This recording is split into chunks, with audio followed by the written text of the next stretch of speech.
तो जय हिंद दोस्तों, आपके अपने चैनल यस की हम स्टडी पर एक बार फिर से स्वागत है। बहुत ही महत्वपूर्ण वीडियो के साथ आपके सामने हाजिर हैं। तो मेरे प्यारे बच्चों, आपके लिए यह वीडियो सिर्फ आपके लिए है। कक्षा 12 भौतिक विज्ञान की तैयारी कर रहे हैं। अगर आप एग्जाम में तो आप इस तरीके से 90% पा सकते हैं, 90% से ऊपर पा सकते हैं। किसमें? भौतिक विज्ञान में। अगर भौतिक विज्ञान में आपको 90% से ऊपर पाना है तो आपको इस वीडियो को जरूर देखना है। और मेरे प्यारे बच्चों, देखिए पीडीएफ की बात करते हैं। पीडीएफ देखिए हम आपको कहाँ देने वाले हैं। पीडीएफ हम आपको देंगे यस की एम स्टडी। कहाँ? यस की एम स्टडी का जो ऑफिशियल टेलीग्राम चैनल है वहां पर हम आपको पीडीएफ देने वाले हैं मेरे प्यारे बच्चों। और आपके लिए सिर्फ सुविधा आपके लिए है, क्योंकि फ्री ऑफ कॉस्ट। क्या? Free of cost. आपको कोई पैसे नहीं खर्च करना है, आपको बिल्कुल पीडीएफ आपको मिल जाएंगे। आपको लिंक डिस्क्रिप्शन में दे दिया जाएगा, वीडियो के डिस्क्रिप्शन में आपको मिल जाएगा लिंक। वहां से आप डायरेक्ट हो सकते हैं टेलीग्राम से। बस आपको टेलीग्राम डाउनलोड कर लेना है प्ले स्टोर से, ठीक है। तो ये बहुत ही इंपॉर्टेंट चीज आपके लिए। चलिए आगे प्रश्नों को पढ़ते हैं। तो आपको यहाँ पर कक्षा 12 पाठ 7 और 8 के सभी अति महत्वपूर्ण प्रश्नों को पढ़ेंगे। 95% आपके यही प्रश्न आने वाले हैं 2023, अगर आप यूपी बोर्ड की तैयारी कर रहे हैं तो। चलिए क्वेश्चन देखिए क्या है। क्वेश्चन बहुत ही इंपॉर्टेंट है, बहुत ही महत्वपूर्ण है, बहुत बार एग्जाम में आया हुआ प्रश्न है, ठीक है। और देखिए क्वेश्चन क्या है। एक प्रत्यावर्ती वोल्टेज का क्या? एक प्रत्यावर्ती वोल्टेज का समीकरण जो है V बराबर 100√2 साइन 100 पाई टी। क्या? V बराबर 100√2 साइन 100 पाई टी है, ठीक है। तो वोल्टेज का वर्ग माध्य मूल मान तथा आवृत्ति ज्ञात कीजिए।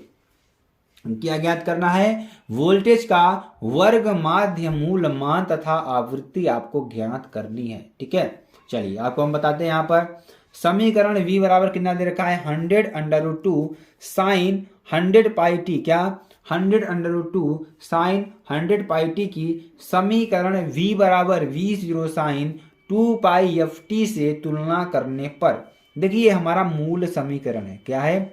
मूल समीकरण है। इससे हम इसकी तुलना करेंगे। क्या करेंगे? इससे हम इसकी तुलना करेंगे। तो V बराबर V0 साइन 2 पाई एफ टी से इसकी तुलना करेंगे तो देखिए क्या बनने वाला है। V0 बराबर क्या हो जाएगा 100√2। क्या हो जाएगा 100√2 वोल्ट तथा 2 पाई एफ टी, जिसे आप क्या कहेंगे 100 पाई टी, ठीक है। 100 पाई टी, ठीक है। ध्यान दीजिएगा, देखिए यहाँ पर V0 है तो V0 की तुलना हम किससे करेंगे? यहाँ पर ही जो आपके साइन के बगल है। तो V0 बराबर कितना हो जाएगा 100√2 हो जाएगा। वोल्ट में आया क्योंकि यह वोल्टेज है। और अब देखिए 100 पाई टी की बात करेंगे तो यहाँ पे 2 पाई एफ टी है, तो 2 पाई एफ की तुलना इससे करेंगे तो क्या हो जाएगा 2 पाई एफ टी बराबर 100 पाई टी, ठीक है। पाई से पाई कैंसिल, टी से टी कैंसिल। अभी आगे हम आपको इसको भी आपको बताएंगे।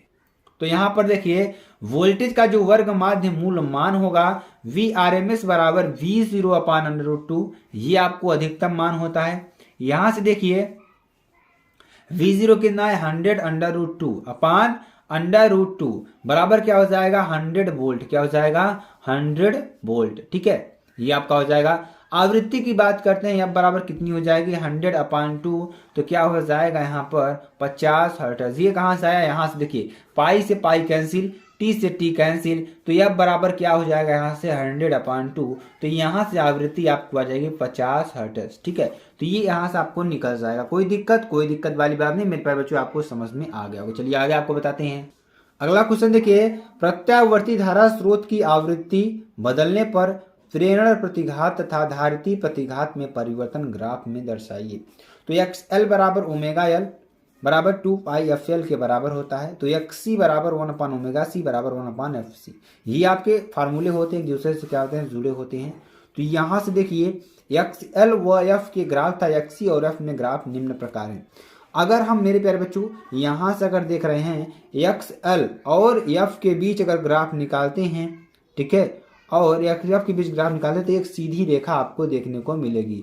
अगर यहीं पर देखिए एक्सी और एफ के बीच ग्राफ निकालेंगे तो एक पर्यावलाकार एक रेखा आपको देखने को मिलेगी, ठीक है। तो इसको आपको देख लेना है। अब देखिए इतना ज्यादा महत्वपूर्ण यह क्वेश्चन है या आपके लिए फार्मूला है कि इससे न्यूमेरिकल आपको पूछा ही जाएगा, बिल्कुल आपको इसको स्किप ही नहीं करना है मेरे प्यारे बच्चों। और बहुत ही महत्वपूर्ण फार्मूला आपके लिए हम आपको प्रस्तुत कर रहे हैं। यहाँ पर देखिए एल यानी कि आपको प्रेरणीय जो होती है हमारी इंडक्शन जिसे आप कहते हैं, एक होती है धारिती, ठीक है, ये होती है रजिस्टिव यानी कि प्रतिरोधी है, ठीक है, यानी कि LCR, ठीक है। तो प्रत्यावर्ती धारा परिपथ में प्रतिबाधा का सूत्र आपको लिखना है। तो प्रतिबाधा Z बराबर क्या हो जाएगी, ध्यान दीजिएगा, √R² plus XL minus XC का होल स्क्वायर। तो Z बराबर क्या हो जाएगा, ध्यान दीजिएगा, Z बराबर क्या हो जाएगा, √R² plus ω/L minus 1/ω/C, ठीक है। ये आपको फार्मूला होता है, इसको आपको याद कर लेना। चलिए आगे आपको बताते हैं। अगला क्वेश्चन देखिए, 1 ओम प्रतिरोध तथा 0.0 N हेनरी, ठीक है। अभी पिछला वाला फार्मूला यूज करेंगे, हम आपको अच्छी तरीके से बताएंगे, प्रतिबाधा निकालना है, ठीक है। तो 1 ओम प्रतिरोध तथा 0 हेनरी प्रेरकत्व, अगर प्रतिरोध आ गया तो R की बात करेगा, अगर हेनरी आ गया तो L की बात करेगा, ठीक है। ध्यान दीजिएगा, इसको मात्रक जरूर आपको ध्यान देना है। प्रेरकत्वों के श्रेणी परिपथ में 200 वोल्ट की प्रत्यावर्ती धारा, ठीक है, वोल्टेज की बात कर रहा है यहाँ पर, प्रत्यावर्ती धारा लाइन में जुड़ी है, जिसकी आवृत्ति 50 हर्ट्ज है, एफ की बात कर रहा है, ठीक। परिपथ की प्रतिघात XL, प्रतिबाधा Z तथा परिपथ की धारा I, ठीक है, के मान आपको ज्ञात करना है। आई होप आपको क्वेश्चन समझ में आ गया होगा। चलिए इसको हम अच्छी तरीके से निकालते हैं और आपको अच्छी तरीके से बताने हैं। यहाँ पर देखिए हमने आपको ऊपर ही बताया R का मान 1 ओम, ठीक, और L का मान कितना है 0.01 हेनरी, ठीक। उसके बाद देखिए VRMS दे रखा है, तो VRMS कितना दे रखा है 200 वोल्ट, वोल्टेज का मान मैंने आपको बताया, और आवृत्ति दे रखा है, आवृत्ति जिसे आप क्या कहते हैं F कहते हैं, ठीक है। तो यहाँ पर आप F कर सकते हैं, ठीक है, F का मान 50 हर्ट्ज, ठीक। तो प्रतिघात बराबर क्या होता है, XL बराबर ω/L होता है, जिसे आप 2πfL भी लिख सकते हैं, ठीक है। ओमेगा देखिए एक कोणीय मान होता है, जिसमें कि देखिए 180 आपको घूम कर आना है, ठीक है, तो ये आपका हो जाएगा। और देखिए यहाँ पर 2 पाई का मान 3.4 होता है, 14 होता है, पाई बराबर क्या होता है 3.14 होता है, और F का मान 50 दे रखा है, और यहाँ से L का मान देखिए 0.01 दे रखा है, यहाँ से उसको सॉल्व करेंगे 3.14 ओम हो जाएगा, ठीक है। चलिए प्रतिबाधा Z बराबर क्या हो जाएगा, ध्यान दीजिएगा, Z बराबर हो जाएगा √R² इंटू XL का स्क्वायर, ठीक है। तो यहाँ से क्या हो जाएगा 1 का स्क्वायर प्लस 3.14 का होल स्क्वायर, ठीक है। तो यहाँ से देखिए यानी कि 1 प्लस 9.86 बराबर क्या हो जाएगा 10.86, ठीक है। धारा I बराबर क्या हो जाएगा VRMS अपान Z, VRMS का मान ऊपर ही हमने आपको बताया था कितना 200 अपान Z का मान अभी हमने आपको निकाल कर बताया कितना आएगा, इसको निकालेंगे तो 3.3 के आपको लगभग आएगा, तो यहाँ से रख देंगे 3.3, सॉल्व करेंगे तो 60.6 एम्पियर आपको आने वाला है। तो मेरे प्यारे बच्चों ये प्रश्न आपको अच्छी तरीके से समझ में आ गया होगा। चलिए आगे आपको बताते हैं। अगला क्वेश्चन देखिए, विद्युत चुंबकीय तरंगों की प्रकृति होती है, जो विद्युत चुंबकीय तरंगें होती है उनकी प्रकृति कैसी होती है, अनुप्रस्थ होती है, अनुदैर्ध्य होती है, या दोनों होती है, या नानावधिश कोई नहीं होती। आंसर की बात करें, आंसर क्या हो जाएगा यहाँ पर, अगर चुंबकीय तरंगों की बात करें तो क्या होता है, तो चुंबकीय तरंगें होती हैं वो अनुदैर्ध्य होती है, क्या होती है अनुदैर्ध्य होती है, ठीक है। अगला क्वेश्चन देखिए, अगला क्वेश्चन बहुत ही इंपॉर्टेंट ये भी है, न्यूनतम आवृत्ति की विद्युत तरंगें कौन होती है, ठीक है। तो परावैगनिक किरणें, एक्स किरणें, गामा किरणें, या माइक्रो तरंगे। यहाँ पर देखिए ऊपर में और आप लोग करेक्शन कर लीजिए, यहाँ पर देखिए विद्युत चुंबकीय तरंगों की आवृत्ति होती है अनुदैर्ध्य नहीं होती है, ये आपका गलत है, आपका होता है अनुप्रस्थ, क्या होता है अनुप्रस्थ होता है, ठीक है। चलिए आगे देखिए, न्यूनतम आवृत्ति की, क्या न्यूनतम आवृत्ति जो विद्युत चुंबकीय तरंग है उसकी क्या होती है, उसकी होती है माइक्रो तरंगे, क्या होती है माइक्रो तरंगे, ठीक है। आपका बहुत ही इंपॉर्टेंट प्रश्न है। चलिए अगला क्वेश्चन देखिए, विद्युत चुंबकीय तरंगों के संचरण की 3 विधियां लिखिए। कौन कौन सी विधियां हैं, भू तरंगों द्वारा संचरण, आकाश तरंगों द्वारा संचरण, अंतरिक्ष तरंगों द्वारा संचरण, ठीक है। ये आपको हो जाएगा। चलिए तीसरे नंबर की बात करेंगे जो कि बहुत ही इंपॉर्टेंट है। तो यहाँ देखिए पराबैंगनी किरणों के उपयोग आपको लिखना है। किसका? पराबैंगनी किरणों का जो उपयोग है उसको आपको लिखना है।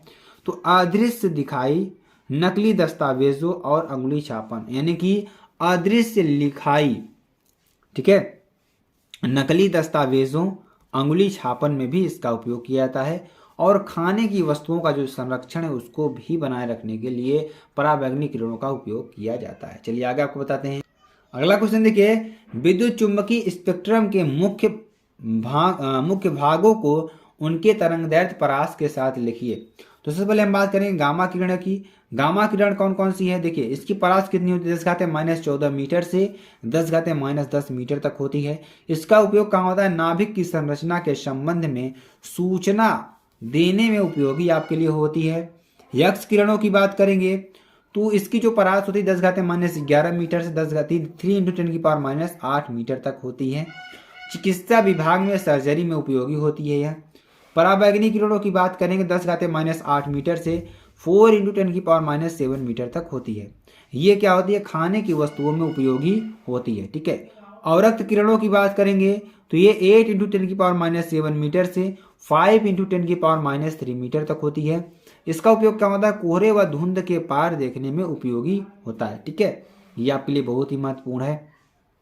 चलिए, प्रगामी विद्युत चुम्बकीय तरंग में चुंबकीय क्षेत्र का शिखर मान 1.5 × 10⁻8 टेस्ला है। विद्युत क्षेत्र का शिखर मान ज्ञात कीजिए। किसका? विद्युत क्षेत्र का शिखर मान आपको निकालना है। ध्यान दीजिएगा, V0 बराबर कितना दिया है? 1.5 × 10⁻8 टेस्ला। C बराबर कितना होता है? 3 × 10⁸ होता है मीटर प्रति सेकेंड। और B सूत्र क्या होता है? E0/C। तो शिखर मान जो E0 है क्या हो जाएगा? V0 × C। तो V0 का मान देखिए यहाँ पर दे रखा है, तो यहाँ पर रख देंगे 1.5 × 10⁻8 इंटू C का मान 3 × 10⁸। सॉल्व करेंगे तो 4.5 वोल्ट, ठीक है, प्रति मीटर। 4.5 वोल्ट प्रति मीटर, ठीक है। चलिए आगे आपको बताते हैं।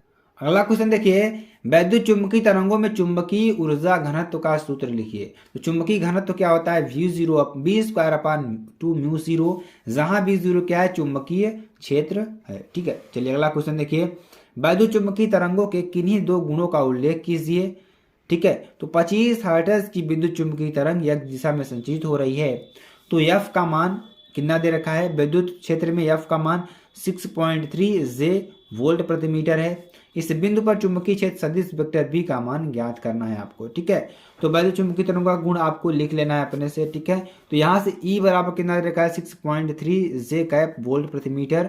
V बराबर कितना हो जाएगा? E/C, ठीक है। E का मान कितना दिया है? 6.3/C का मान 3 × 10⁸। तो यहाँ से क्या हो जाएगा? सॉल्व करेंगे 2.1 × 10⁻8 टेस्ला, ठीक है। तरंग x दिशा में गतिमान है, तो वेक्टर E y अक्ष के अनुदिश है, अतः वेक्टर V बराबर कितना हो जाएगा? z दिशा के अनुदिश होगा, ठीक है। तो B बराबर कितना हो जाएगा? 2.1 × 10⁻8 के कैप टेस्ला, ठीक है। तो ये बहुत ही महत्वपूर्ण प्रश्न है मेरे प्यारे बच्चों। चलिए इसमें और कुछ क्वेश्चंस को बता देते हैं हम आपको। और जो इंपॉर्टेंट क्वेश्चन है, जैसे मैक्सवेल के वैद्युत चुंबकीय तरंग सिद्धांत की व्याख्या कीजिए। और दूसरा नंबर क्या है? AC जनित्र की रचना एवं कार्यविधि समझाइए। दिष्ट धारा की तुलना में प्रत्यावर्ती धारा के क्या लाभ हैं, जिनके कारण अब आमतौर पर प्रत्यावर्ती धारा ही प्रयोग की जाती है। तो ये भी प्रश्न बहुत ही इंपॉर्टेंट है, वेरी वेरी मोस्ट इंपॉर्टेंट है, तो इसको भी अच्छी तरीके से आपको कर लेना है। तो फिर मिलते हैं नेक्स्ट वीडियो में नए टॉपिक के साथ, तब तक के लिए जय हिंद।